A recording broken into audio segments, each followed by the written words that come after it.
recording. No longer muted.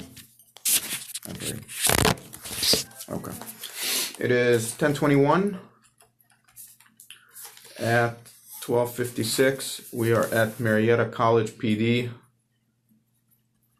and we are here with Landon Turner and his dad. Can I get your name, sir? Mike. Mike, thank you. All right, Landon. So,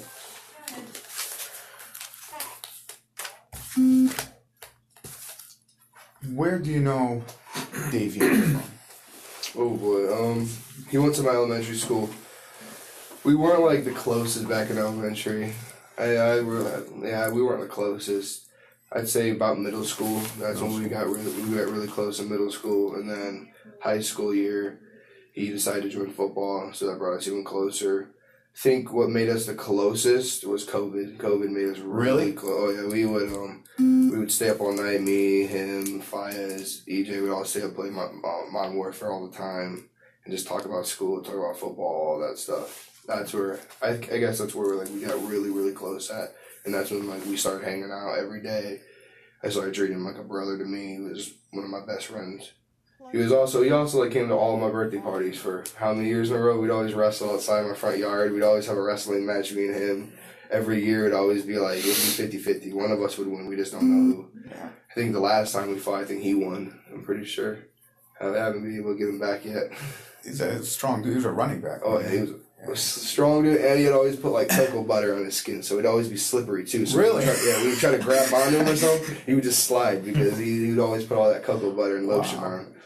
Didn't know that. See, that's good. So, I'm very sorry about your loss. Really, I know you tell me how close you guys are, and I can't imagine what you're feeling truly. And I'm not trying to, underestimate here the pain that you're probably still going through. And once you come back to the Ville, you're gonna see the memories in person, the places you guys used to go to, and it's going to be hard. And I hope, my words will give you some level of comfort in knowing that we just want to know more about him. So you've known him since elementary school, really. Yeah. And that's a very long time. But there's a specific period of time that I'm interested in, and that's the time when he kind of moved out of the house, was it last year, and he kind of stayed with you. Can you tell me about that? So he came to me one day, and he was asking me, he was like, hey, could I stay at your house for a week? And I was like, yeah, no problem. I got a whole extra room for you. Don't worry about it.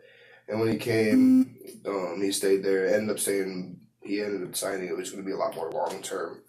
And I knew he got kicked out, but I didn't know the reasons why. I mean, after he moved back, I found out why he got kicked out. But the reason he told me originally was not the same reason. He told me that him and his parents just couldn't get along, and that he would come home too late at night. He was breaking curfew every night, and his parents didn't like it. I later found out from them that it was because he was more aggressive, I guess, in the house. He was an aggressive person. He would, throw dressers in the wall. He put a hole through his mom's door or something like that.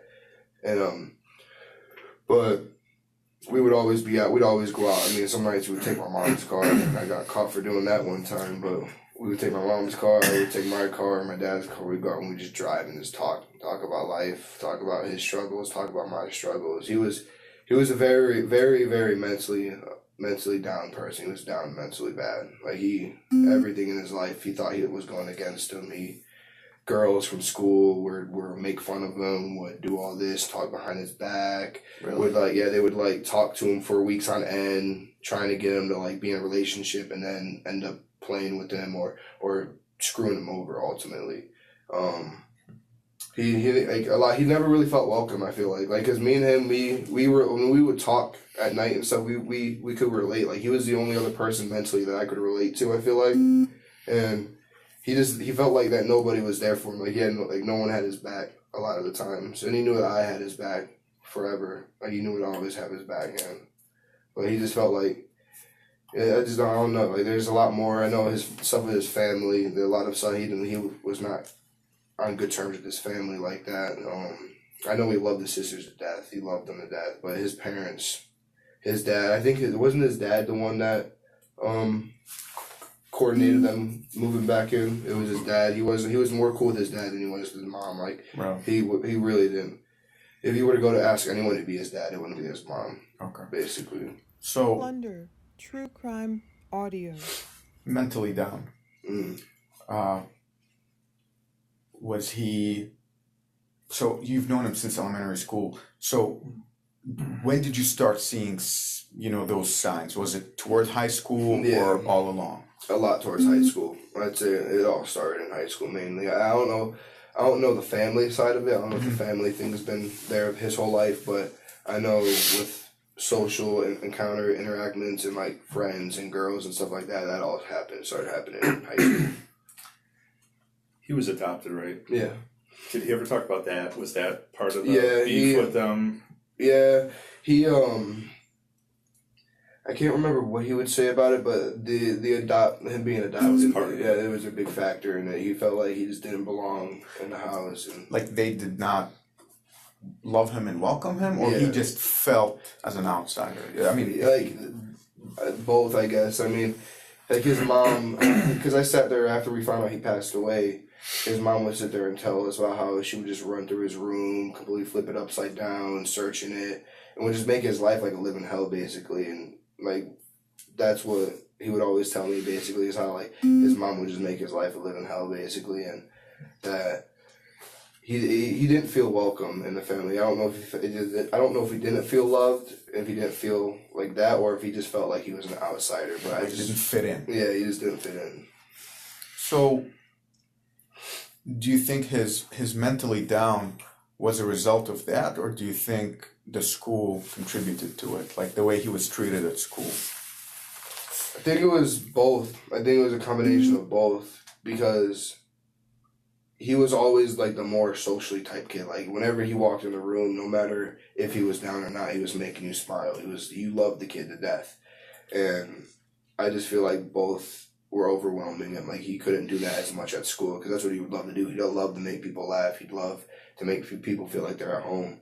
And once that started going away, because he started getting a little bit more down, I think it was just a factor of both colliding at him. Like he would go home, he couldn't escape anything from home, but then he would go to school, and he really couldn't escape anything from school. Gotcha. So I know, was it last season, third game, he got injured, right? He tore like 30 different things in his leg or broke something like that. And after that, did you get a chance to talk to him about what the impact of not having football and having this injury had done to him? I know that he was down about it. He was really down. I don't know, like, I think it was more because he couldn't, like, fully get to his full potential. I feel like he was disappointed that he couldn't show the team and prove the team wrong, pretty much. Because, like, prior to him becoming the starting running back, all the teammates were joking. Like, no one really had faith in being the starting running back. And when he would play in practice and stuff like that, we'd be like, everyone would be like, we're going to have to find a new running back. Like, we're going to have to find a new running back. And I feel like it was Davion's, like, biggest goal to prove everybody wrong. And then when he went down that third game, I feel like that's what hit him the most, was that he couldn't prove everyone wrong and prove to them that he is, like, the player that he thinks he is. Was he bullied or hazed on the football team? No. No? Like, would he be the kind of guy, like, if they're like, hey, after a game or something, or before a game, shove him in a locker and mess with him? Like, we never did that to, like, any of each other, I guess, but, like, Dave was still looked at no matter, like, because it's such a weird relationship. Like, I don't know how to describe it. Like, everyone loved that kid to death, but yet they would still mess around with him. So it was like, I feel like Dave couldn't tell if it was love or hate. I feel like he didn't know if people were truly loved him or if they just truly didn't like him and that they thought he was a weirdo. Gotcha. I feel like that was his biggest thing too. And because everyone showed love to him, no matter what time of the day it was. It was after the game when we're out partying, if it's during the game, it doesn't matter. Like, everybody's showing him love. Who did he date, if anybody? Ooh.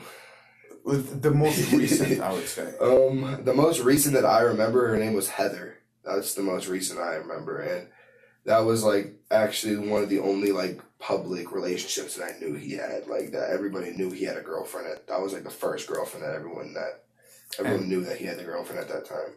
Do you know the time period? Was it senior year, junior year? Give or take. Beginning senior year. I'm thinking beginning senior year because it's when he still had his Dodge Dart, his cars and stuff like that. It's when he still had all of his white Dodge Dart and stuff. And did they break up or were they? Yeah, they ended up breaking up. I don't think it ended up working out. I think it was him that broke up with her. I'm pretty sure. So he wasn't in a relationship when he passed away. Mm-hmm. No, not then. I don't think so. No. So who would you describe as his clique, his closest friends? Like the dudes or girls, he would kind of gravitate to outside. Like if he got nothing going on, no practice, who's he hanging out with? I would say most recent, within the time of him passing, it would be the group of like Tyler Proctor and Joey Probes and all those kids. Because I know Joey lives like right down the street from my house when Davion lived at my house, so Davion would always go to Joey's. I remember the one time we came back and Davion, Joey and Tyler were all sitting in my room because Davion had him come over. But like those three were cool. I know they were close. Weren't Tyler and Joey two of Mackenzie's ex-boyfriends? Yeah. I know Tyler was, but Joey I don't know for sure. But I know Tyler was definitely. But I mean, I recently dealt with Tyler. Yeah. And he looked sickly to me. He was, because when you guys first brought up the whole like when the officers, when they came to my dorm, they brought up the whole intimidation thing or the threatening factor. Right. I thought you guys were actually referring to Tyler Proctor, because he was blowing me up on Snapchat, trying to he was texting me, he was like, "You look mad sus, not responding to me. Is like, this your last chance to respond to me?" And then he ended up screenshotting our chats and screenshotting my profile or something like that. And I just kept clearing this conversation. I didn't respond and openly. I was like, I don't care. I really don't care if you do. So I'm gonna be upfront with you. I'm sure your dad would probably also want to know. There were 3 people that I wanted to talk to. It was you, and he was on that list. Mm-hmm. Okay, and there's Rosie. Mm-hmm. He and Rosie were both served grand jury subpoenas.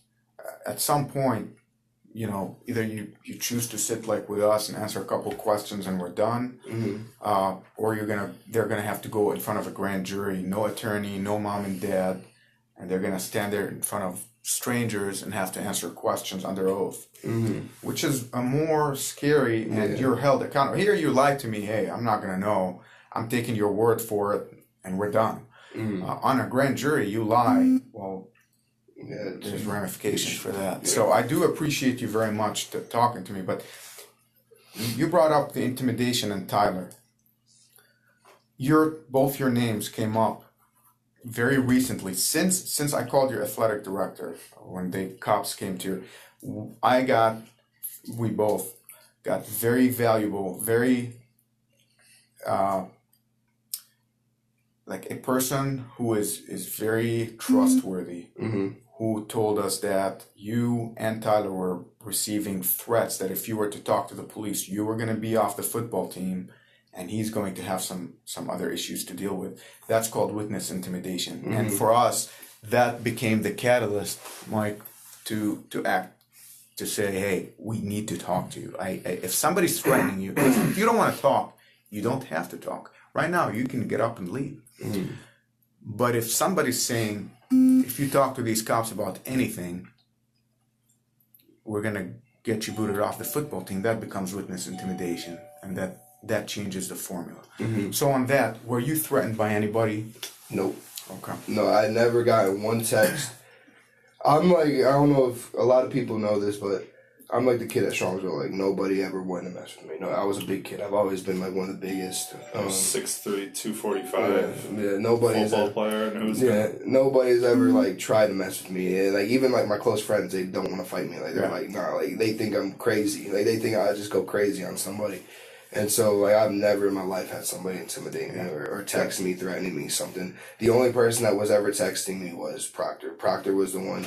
If you want me to be honest with you, I think it was Proctor and Hussein that were intimidating everyone. That's who was intimidating everyone, was Hussein and Proctor. They were the ones running around talking about hurting Mackenzie, talking about messing with her cars, her house, and stuff like that. They were the ones that were basically going around trying to intimidate people. If I ever got one text, it was from Proctor. It was he was the one that was texting me. Oh, if you don't text me back, like you're gonna regret it. All this. What did he want from me? If you can, he never like fully said what he wanted from me. Any guesses though? I mean, because like a couple of days after, I had another one of his friends text me, and I was like, I wonder if like this is just a trick to see if I would respond to him and not respond to him.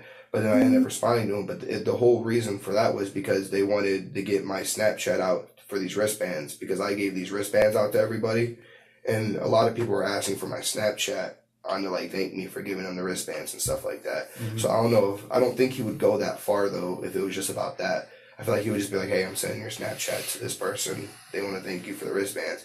Not sitting there blowing my phone up, calling me, doing all that. Like, I had to mute his conversation because he just would kept calling me. He would keep texting me. And I was like, dude, I don't want to talk to you. I don't want to know what you want to talk to me about. Like, I just don't want to be involved with you. Like, keep that shit there. Like, I'm down here at college. I keep that shit there. But Gotcha. Well, like I said, he's scheduled for grand jury on the 10th of November, so we'll see. If he shows up and talks, good. If not, he's probably going to get arrested. It's a contempt of court. I mean, there's no way around it. So let's go back to Davion real quick. How did Davion gravitate or get involved with Dominic Russo? I mean, it seems like two different kinds of, athlete, and then business-oriented, maybe some other shenanigans. I know, you guys probably remember when the girl fell down the steps at Dominic's house, that whole incident. Yeah. So I know Dom knows Davion. They know each other through parties like that. Kenzie and Davion have always been close. Like, they know each other. I know they've known each other since like middle school. But I don't really know how he ended up spending the night at Dom's. I don't know why he wouldn't have asked me instead of Dom, just like for someone to stay at. But I knew right before I found out they were living together, I knew that they were kind of hanging out. They were kind of talking together, because another reason why they were cool is Dom had a studio in his house. Dom liked to make music, and Davion loved freestyle. Davion loved making music. That was his dream, was to be a rapper. And so Davion would always go over to Dom's house to record in the studio. I know Proctor has a studio, so they had all, like, not like a studio. Like, Proctor doesn't have a full studio. He just has like a little mic on a computer and stuff. But Dom actually has like a whole room with a microphone and like stuff on the walls to keep the sound in. House all of like the special programming and stuff. And so I knew they got really close off of that, like trying to make music together and stuff like that. Okay. So I think ultimately that's how Davion ended up staying at Dom's, because Davion knew he would go over there and be able to use the studio whenever he wanted to and just be cool with Dom. So I'm pretty sure that's how it was. And it's like also we all went to like a grad party together, because Rosie and Kenzie are best friends. So that's how I ended up becoming really close with Dom too, is because like him just being around Kenzie all the time and me being around Rosie, we're forced kind of just to talk to each other and be friends. And so we would go out and do that, but then at the same time, Davion would live with me, and so Davion would just come with me. So he also was pulled into that whole group of all of us, with me and my girlfriend, her friends, and like Kenzie and Dom. So I think just that, and then them recording together, I think that's why he ended up staying with Dom and choosing Dom. Were you at that event, that party, when the girl fell down the stairs? Okay. I was there. Was Davion there too? He actually was the one that helped carry her out upstairs. Okay. He was one of the ones that helped carry her out. But I left before he even did that. I left. Like, when she fell down the stairs, I left. I was like, I don't like blood. I don't like none of that. Like, I'm getting out of here. Because I know when I walked over there was like she was bleeding bad. Yeah, she almost died. Yeah, she was bleeding really bad. So I was like, I'm not. Like, I love her. Like, she was one of my friends. Kendall was one of my friends. I had chemistry class with her, but I'm sorry. I don't like blood. Yeah. No, it's not my place. That makes sense. So we don't know why Davion moved in with Dominic. Do you have any idea why he actually was living with him temporarily? Oh, I know the reason why he had to move in with him is because I know his parents were going on vacation, and Davion had just got a new job where he was moving like some form of freight or something in the back of trucks. Gotcha. And it was paying him really good money. I think it was the best paying job that he's gotten so far. And he had like regulated hours, like 9 to 5, like all throughout the weekdays. And so I know he was like trying to hop on that job and make some good money. Mm-hmm. And so he decided to stay home from going on vacation with his family. And Okay. that's how he ended up staying with Don, is because he chose to stay with Don after he didn't want to, like he told his parents he didn't want to go on vacation. And that's how he ended up at the Mhm. Burling House residence that night. Davion ended up there just because he was with Kenzie and Dom at the zoo. I know they were at the zoo earlier that day, but he ended up being there with them because he was just with them all day. I didn't know where else they were at all that day. I just know that they were at the zoo, and because I saw videos of Kenzie posting a video of Dom and Dave holding birds or something like that. Mm-hmm. So I knew they were at the zoo that morning. Yeah. So that night at the Burling House, who all was there? It was me, Rosie, Paul, Dom, Kenzie, Davion, and then Nina. Yeah, that was it. What's Nina's last name? Do you know? I know it starts with an I, but I don't know how to like pronounce it or spell it. So we talked to Paul about this, and we know there wasn't any illegal activity going on. Okay, maybe some smoking dope and having a beer again. We know there was no like heroin or fentanyl or anything crazy like that. So, what was Davion like that night? Who did he hang out with? That night, I mean, his overall vibe that night was good. Like he was positive that night. Me and him were laughing all night. I'm trying to think. It didn't seem like there was anything wrong with him. Nothing crazy. The only thing that really got me was when he left. He was like, "I love you," and I was like, "I love you too." And that was the first time he said that to me since he lived with me. So that's what kind of threw me off. I was like, all right, like, I love you too. You know what I mean? Like, come here, give me a hug. We gave him a hug, and he walked out the door. I know Paul, he wasn't around all night. He was upstairs. He wasn't even around all night. Me and Davion were in the front room watching. It was a great white documentary about great white sharks in the front room. I know back in the back, all the girls were back there. I think they were watching High School Musical or something like that. Because they were all screaming, laughing. But me and Davion were up there. I remember Kenzie got mad at me because I ate all of her popcorn. She walked away and ate all of her popcorn. She was like, because they like make the natural popcorn. It's like all organic popcorn. Yeah. And so I ate all there. Yeah. And I mean, he was fine. Like, he didn't seem upset. Didn't seem like nothing. He wasn't frazzled by anything. Nobody said anything to him. Were you guys just having a good time? Was there anything between Mackenzie and Dominic, or Yeah, Mackenzie those and were Davion? those were the rumors I heard a lot, was that Dom and Kenzie were fighting. There was no way in hell that they were fighting. That man, I remember walking in, that man was cuddling her. She was sleeping. Her head was on his lap. She was wrapped up in this big fuzzy gray band blanket on the front couch in the front room. It's a big L-shaped couch, because I was sitting in the corner and Dave was sitting down by my legs. Kenzie was sitting here, and then Dom was sitting at the end here. And so she ended up sprawling out, and he was sitting there cuddling her head, petting her head, making sure she was sleeping good, like smiling at her. Like, I knew, like, there was no, if there was fighting, they couldn't have made it known. Like, they didn't make it known at all. But I know they weren't fighting. Like, they didn't have that type of vibe, nothing there. Everybody was just having a good time. And see, that's those are the things that, unless you were there, there's no way for us to find out. And so a lot of the kids would tell us the exact opposite. Like, there was a fight. They I remember when I first found out they passed away that morning, because I found out they passed away. I called my friend EJ, freaking out, and I sped up to EJ's house, and I was talking to him, and EJ's like, that's our football group. Like, that's, like, Davion's football group. And so, like, all of us football dudes ended up meeting at EJ's house and talking. So then I went back to Paul's house, because that's where Rosie and all them were at, and I was talking to them. But then as I went to go drop my mom's car back off there. I picked up my truck, but then I stopped at the memorial where they crashed at. Mm-hmm. And as soon as I got there, that's when Proctor is saying, like, Proctor, Joey, a bunch of these kids are saying, oh, they're fighting. Kenzie's crazy. Kenzie puts voodoo on him. They're fighting all the time. They're fighting. I'm like, they weren't fighting. Like, I don't know, like, y'all just got this out of thin air. Like, they were not fighting. I could promise you that they weren't fighting. Okay. And, like, that was, like, their first thing. Like, they jumped right to that. Like, oh, they were fighting. Kenzie did it on purpose. They're fighting. I was like, no. Like, they weren't fighting. Like, Kenzie and Dom walked out together. Dom grabbed all of her bags for her, and Dom came and dabbed me up. Kenzie was like, hey, say bye to everyone, because Rosie and Nina and them were sleeping in the back room. I was up in the front room still. And she was like, hey, say bye to everyone for us. And we're like, okay, we will. And that's when Rosie came walking up, gave Kenzie a hug, gave Dom a hug, and was like, bye.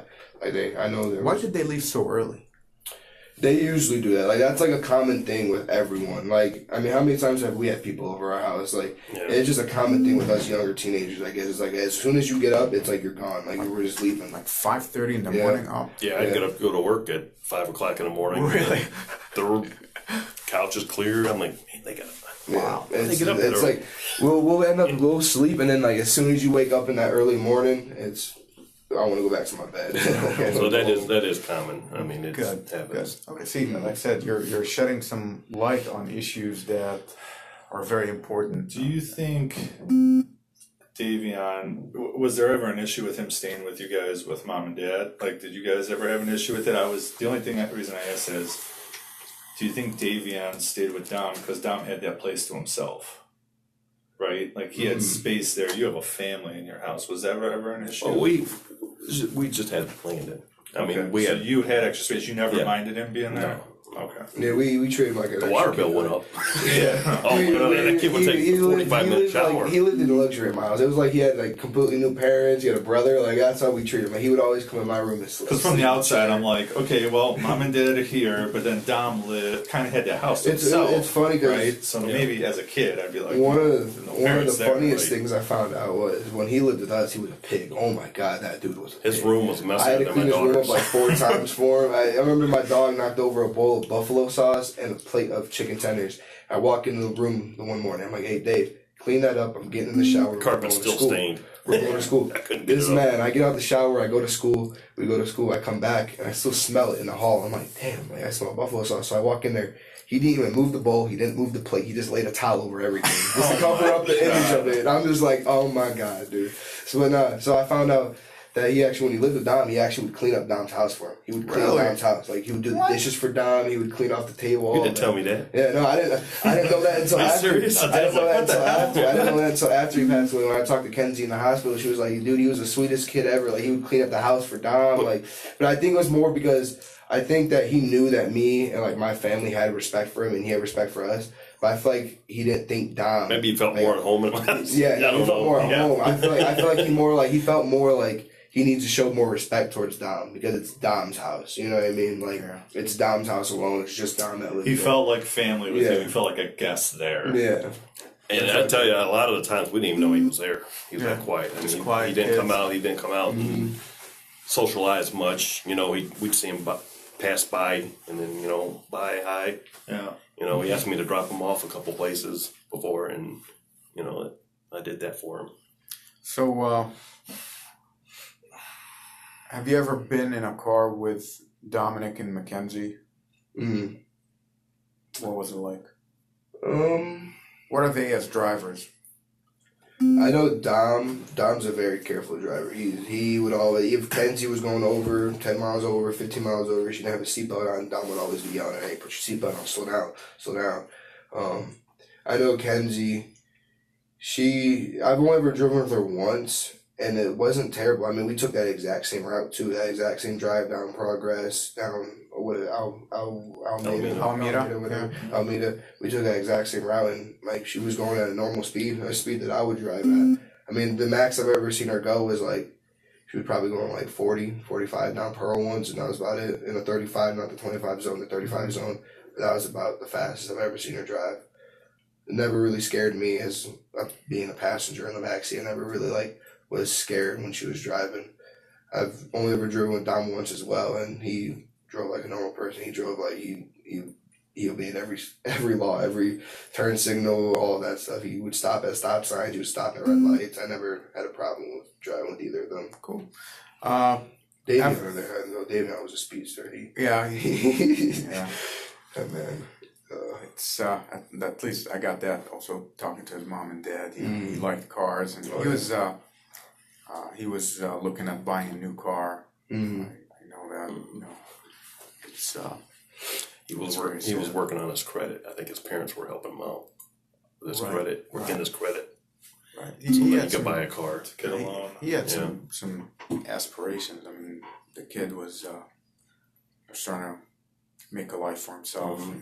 Barber school. I hate kicking him out. I felt bad after all this, but we needed the room. My daughters were coming in town, and we needed the room for them for graduation weekend.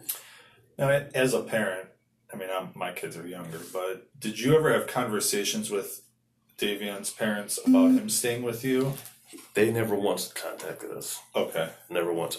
I'm assuming they knew he was living with us. I know my mom said to me, I remember... Well, that's why we wanted to talk to him, because the parents told us he stayed with Landon. Yeah, they said he stayed here, and in my head I'm like... But we had never heard from him or really met them. My mom said when they came he went home. when they came and picked Davion up, his mom didn't even want him back.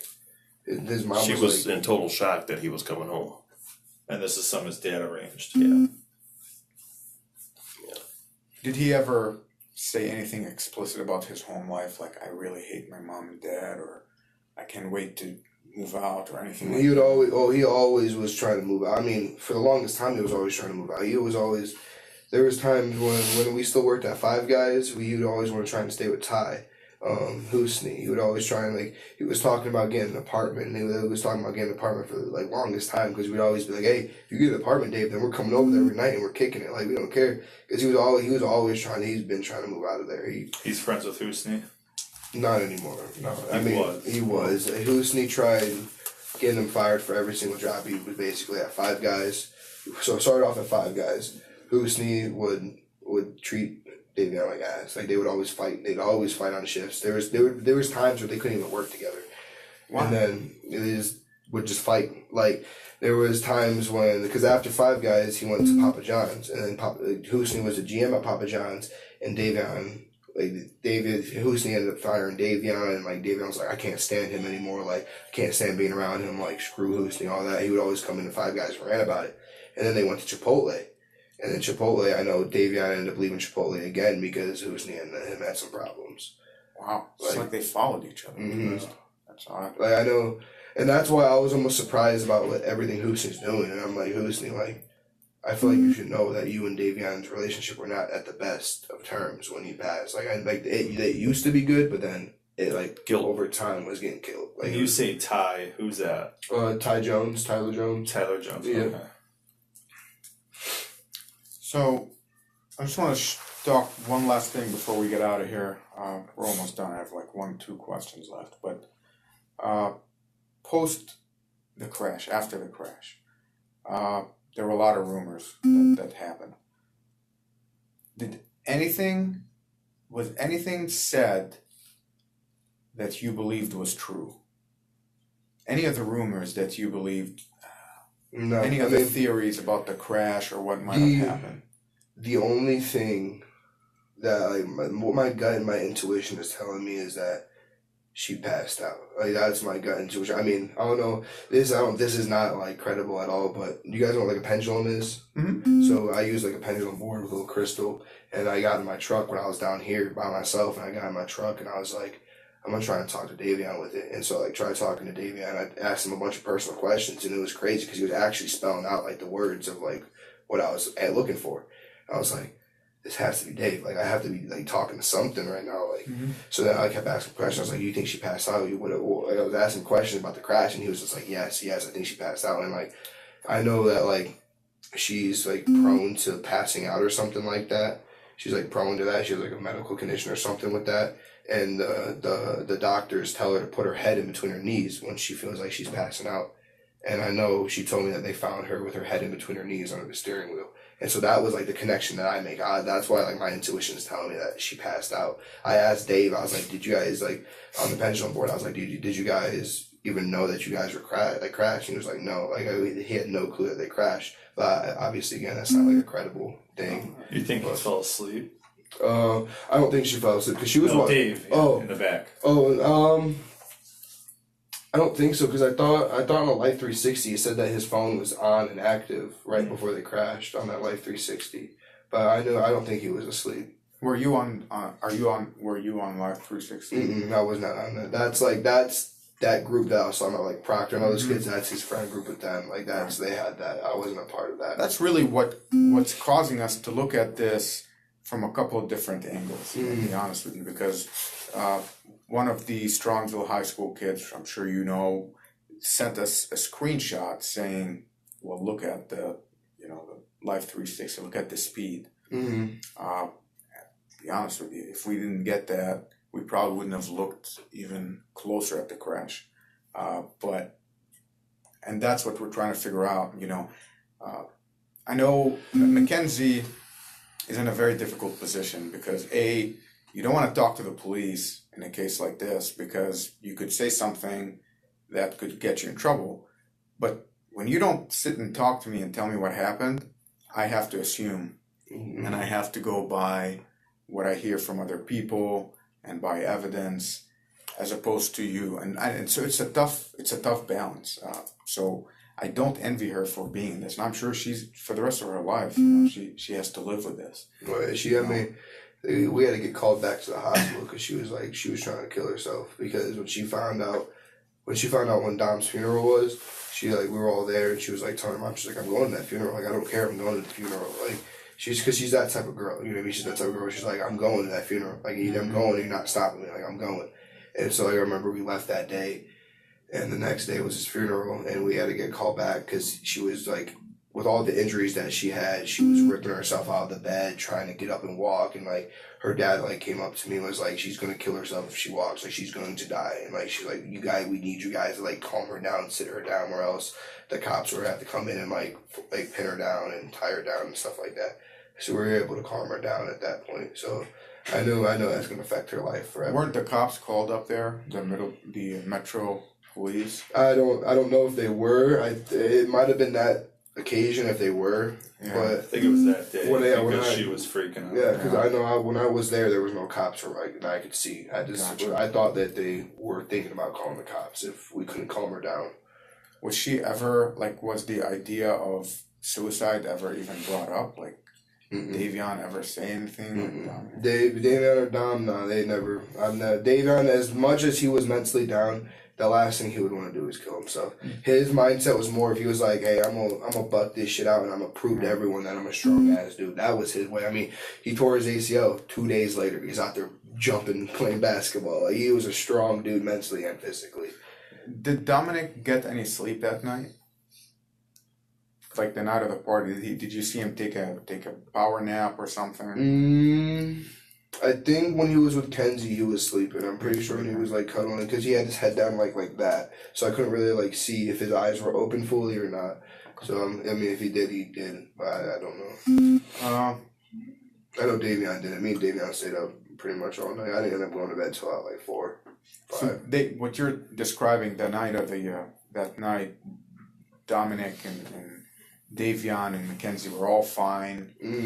I mean, I can tell you guys, there's now certain the Burling houses, they did not own a single little like drop of alcohol. They not own a single thing. Right. They never owned a single drop of alcohol. Believe me, we already know. Yeah, so we know. I know there was no drinking, nothing like that involved. No, I believe me, we know that. That's why we're not asking what happened. I'm just trying to figure out when they left. Were they on good terms? The whole night, was it just amicable, having a good time like you described, or was there fighting? Because again, some kids described there being a conflict, and that's why I asked you who was there, because I want to make sure that the people who are telling us, well, they were fighting, well, were you there?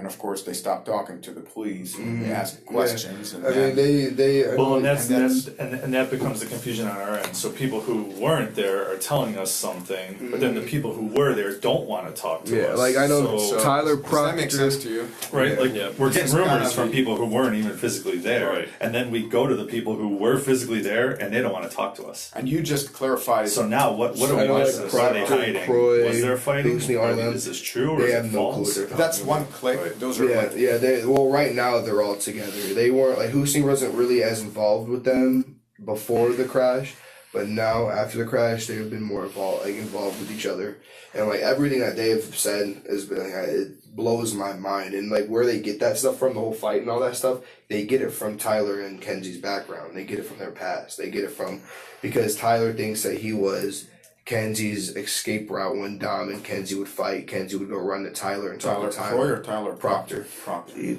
She would go and run to Proctor and talk to him about it. So he thinks he knows like all this fight and stuff and that they fought. But she's only ever ran to him when they've fought. She's never ran to him when they've done something good or just to talk. It's only when they have fought. So in his mind, he thinks all they do is fight, and that when they fight, it's the end of the world type. Do you think he was hoping she was going to come back to him? I know he was pissed because she was dating Proctor, and then she ended up leaving Proctor for Dom. Like she ended up getting with Dom while she was with Proctor, and then she left Proctor and to stay with Dom. So I know So he liked being her escape from him. Yeah, I guess I think there's a little bit of jealousy on it. I really think there's a little bit of jealousy. He might not like admit to it or like show it, but I think there's a little bit of jealousy under there. Well, there were some rumors. I mean, well, some things we knew that Dominic supplied the school with marijuana and things like that. Was this ever a factor in the relationship between Davion and Dominic? Because I know Davion started kind of smoking weed just to cope with, like I said. Yeah, I mean, I'll admit to it. I've smoked with Davion before. Like, I'll admit to it. I'm not scared of admitting to it. Hey, man. Yeah. Eventually, it's going to be legal, so we're not I mean, worried about that. I know that point, but I don't think so. I mean, the thing about Dave was, I know that I know for a fact that wasn't a factor, and it's because Davion didn't have enough money to be able to like just be like, hey Dom, give me, can I have this, can I have this, can I have this, can I get this, can I get that? Like he didn't have money for that. So I knew that wasn't like a big factor in it. Like Davion was never like, I think Davion just enjoyed their lifestyle, the way that they go out to the West Side Market all the time. They go out to Town Hall down in Cleveland all the time to eat. They just go out. They're constantly out doing stuff, having fun. I think Davion just loves that lifestyle. Like Davion just loves being out. He hates being at home. I mean, it'd be 11 o'clock at my house. He'd be like, hey, let's go drive around. Like, I don't want to sit here. I'm like, okay, let's go drive around. It's 11 o'clock, 12 o'clock at night. We're driving around just doing random shit. Like, that's just his lifestyle. I think he loved just being able to be out all the time, like going to the zoo that day, then going somewhere else after that and somewhere else, and then finally to my house, like, or not to my house, but the Burling house's house. Like, I think he just loved that lifestyle of being out. Did he and do you think he and Dominic had a lot in common? I mean, you and him had football in common. You knew each other. I think what they did had- he and besides music? I think, They struck me as two different. yeah, oh yeah, they're completely two different people. I think Davion he would just play cool with it, I guess. I mean, like, I think the main thing that they connected on was the music. I think that was enough for them to, like, be friends. And I remember Dom telling me, like, he loves Davion, like, because I had them over at my house the one time, and I was like, we'd always talk about Dave, and we're like, hey, like, we love Dave. Like, they love Dave. Everyone just loves Dave. Like, everyone just loves Dave. So, like no matter. Was that the night that we had someone check the house? Because we were out of town, and we had someone go by the house, and there were cars in the driveway. Landon, is there people at my house? Yeah. Get them out. It was the night of the carnival home days. Okay. So we went to the carnival, and they all came back to my house after the carnival. We're all just kicking it. But I know. So that night, did they all leave, or did you let them stay? Yeah, because we had the person drive by They again. didn't leave. We just moved their cars. Oh my gosh. Trust me. And that night, as me and Rosie were walking Things I back, find out, there were two drunk people from Johnny J's screaming in the middle of the street fighting. Like two old people were screaming. From our fighting. house. Yeah. Like the lady was like, fuck you, you're a drunk piece of shit. You left me all night. Like screaming at him. And me and Rosie was like, let's go. Like, let's get out of here. They're going to get the cops called. It was crazy. But yeah. But no, I think I think they just related so much on the music level, and I think Dom wanted to help Davion out that way in the music, Gotcha. like because I know they wanted to create a whole album. Like I remember when we went there, we went there over at Dom's house. He created the song that he has on the song of Millie. I don't know if you guys know the song of Millie by Lil Wayne. It's a beat. They used that beat for over Dom to rap on. And I was there that night, and we were coming up with rap names for Dave. We were talking about Dom creating him a whole album and stuff like that. So like He was that good? Yeah, like he would. Okay. Dom would always produce music like that. Wow. And so, I think that's like what they connected on the most with the music. And I think Davion just tried to show him respect and clean up the house and just show respect in that form of way. Side question, but do you think Mackenzie was close to Dom because of that the lifestyle, the potential for the future? You know what I mean? That everything you described about Davion, you know, there was potential in that relationship. I know Kenzie and Dom were like, they've had a lot of ups and downs throughout the past, but like they were like left and rights with each other. Like they when they were together, they were meant to be. Like they were together. Like Dom provided everything for Kenzie. Kenzie didn't work a job. Kenzie would live with Dom. Like Dom would provide her everything. Dom would buy her groceries. Dom would buy her clothes. Anything that Kenzie needed, Dom gets it for her. So like they had that like relationship where it's like they were like ready just to move on and marry and like, just move out of Ohio and just go on and live their life. Like they were at that stage in their relationship. I think they were together for like 5 years, something like that. 4 years, or maybe 6. They were together for a long time. About as much as you and Rosie. Huh? Yeah. How long have you and Rosie been together? About 5 years now, since 8th grade. She's going to OU, right? Yeah. Well, I mean, listen. How you guys gonna deal with long term? Oh, we've been doing good. I mean, we've had the past 2 weeks. We've been kind of on a break because of some stuff that's happened in the past. But just recently, she was over here the whole week. This week, she was over down here in Marietta with me, staying in my dorm with me. Was it like 50 minutes from here? Yeah, about 45. Yeah, that's not bad. Not bad. Nothing bad at all. And it's like at the same time, you also have so much stuff you can look at too. It's not like the drive down here from Charlottesville, where it's just mountains, and, you know, there's like not that much to look at. Like, it's boring. There, it's like you're kind of going against the Ohio River pretty much the entire way almost. So it's like you have lots of factories, lots of cool things to see. So the drive goes by really quick. Well, listen, I really can't tell you how much I appreciate you giving us your time. You've clarified and shed some light on things that we were unaware of, especially, you know, the dynamic that night. Like I said, a lot of people are just giving us information based on rumors, and I would hate to, you know, people ask what's going to happen next. So what's going to happen after this is we are going to submit everything we have, the crash report, the body cameras, everything we've done so far. It goes to the prosecutor's office, because at the time when the accident happened, Mackenzie was a juvenile. So we, the police, we don't get to charge her with a crime. If there is a crime, we're not the ones who get to say this was an accident or this was an intentional act. We have, believe it or not, we have almost nothing to do with this. This goes straight to the prosecutor's office. The prosecutor's office will get to review everything, including those conversations, everything we've done, every person we talked to, every picture we took, everything, including the rumors, the people who sent us messages anonymously and sent us screenshots of social media. All of it has to go in.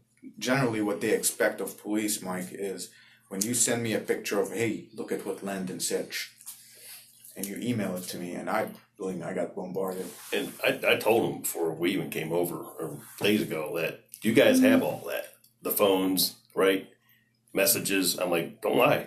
I'm like, if they ask you something, if it was sent text or whatever, voice, they have all that. You're not a suspect in anything. And neither is Rosie, neither is even Mackenzie. She's not. We're at this point just trying to say, listen, when I have 15 people coming to me and saying, hey man, she said she's gonna kill herself. But then the people who are close to her, people who are at the party with her, are not coming forward to say, no, they were fine that night. What am I going to believe? Another thing that... You know what I mean? Yeah. When I submit my report, the prosecutor's going to see 15 people saying she's trying to kill herself.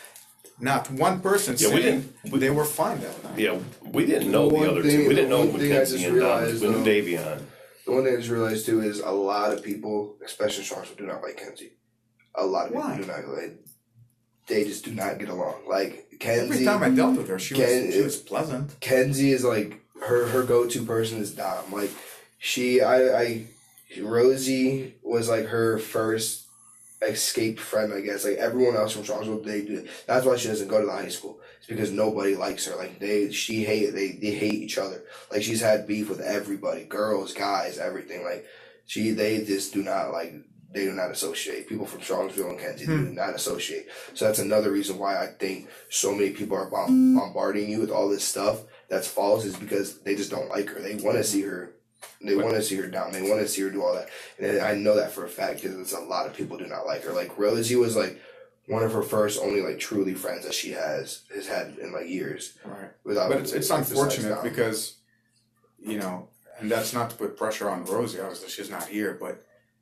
Well, when your best friend is not coming to bat for you to say, hey, no, they were at the party, we were having a good time, we're watching TV, and she got mad because, you know, Landon ate her popcorn, and, you know, she was cuddling up with, well, when I don't hear this, and all I'm getting is the other kids saying, 1, 2, 3, you know, trying to kill herself, trying to do this. Again, I have to submit my report. What's in it is what the prosecutor decides. Not to mention, think of it this way. There's people in the community who are calling our chief, our boss, all the time. What's going on with this? What's going on with this? It's not every day. Right. 30 kids drive into a building. You don't hear much about anything. They're requesting. We were just my wife and I were just talking about that. I know Rosie. We haven't heard anything about that. What's going on with that? You know. Well, and that's kind of the problem is we can't do a thorough job unless people talk to us. Mm-hmm. I'm gonna talk to Rosie too and see if she wants to talk to So, unfortunately, she has to get a grand jury, but if she talks to us like this, that route all the time. we tell the she prosecutor has really bad anxiety, and that's the reason why like she first off didn't want to talk at all. And so now that she has a grand jury, I'm gonna be like, hey, now she's gonna be a lot more anxious. You sat through it. On a route you always sitting in front of a jury is going to cause a lot more anxiety than this. So like, she needs to know that and make sure. I don't want to put her through. And that's exactly why we get all these rumors. And if she has something to say, but then the people who were there, Rosie. are like not talking to us. Like, Mackenzie. are they hiding something? She's Are we missing something? Was she tired? Or are they afraid? Or are they afraid? Yeah. Right. There's all these emotions. There's all these things that go into it. Right. The cops are asking. The cops are. Yeah, but we're asking because. Right. I mean, we don't know. We weren't there. They were there. I was assigned this case the day after the crash. I was never called out to the scene to look at the actual scene. I didn't. It was the next day. And so we have to, anytime there's death and the driver survives, there's going to be an inquiry.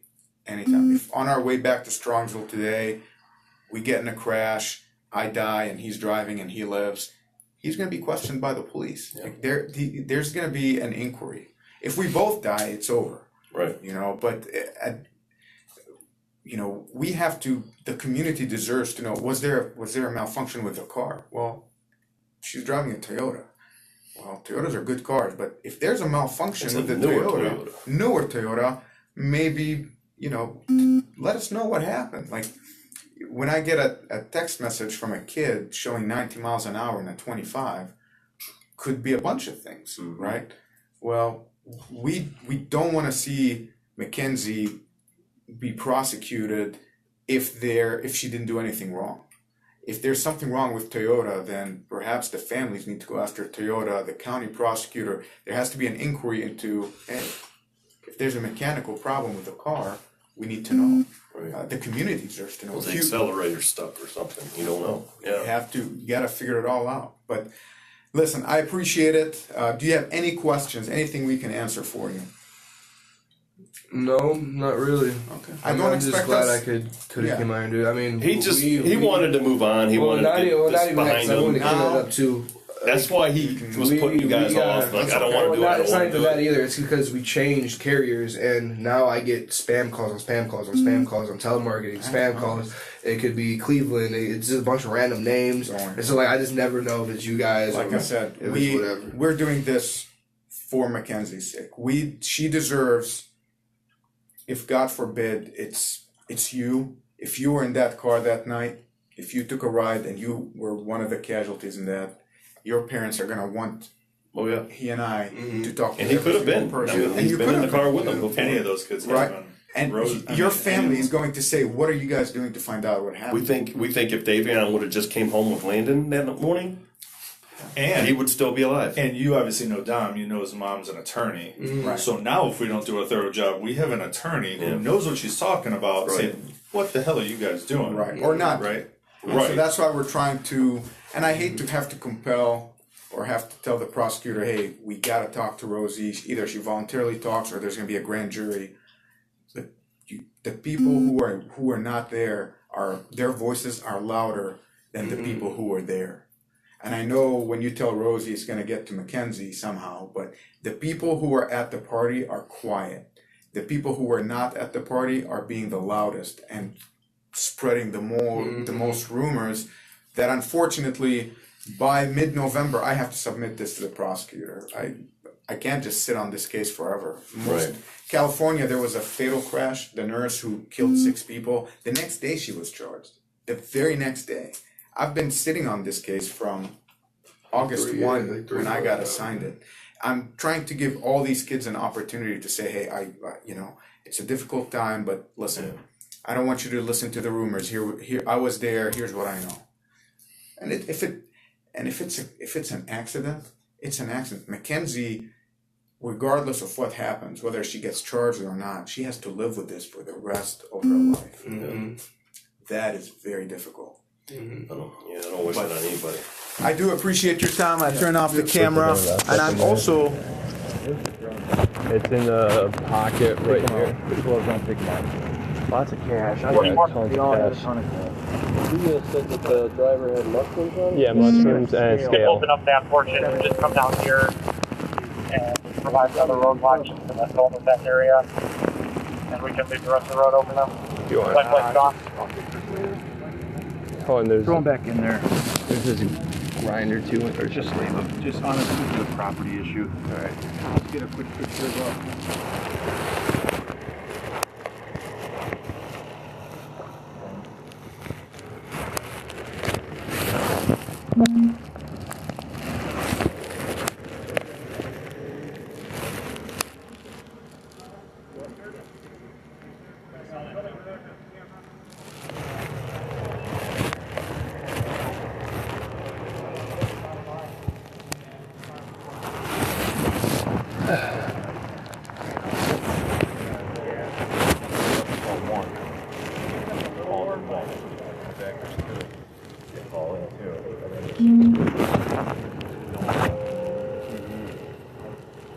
I was just watching like case law videos, trying to brush up on stuff. Should we check underneath here, maybe?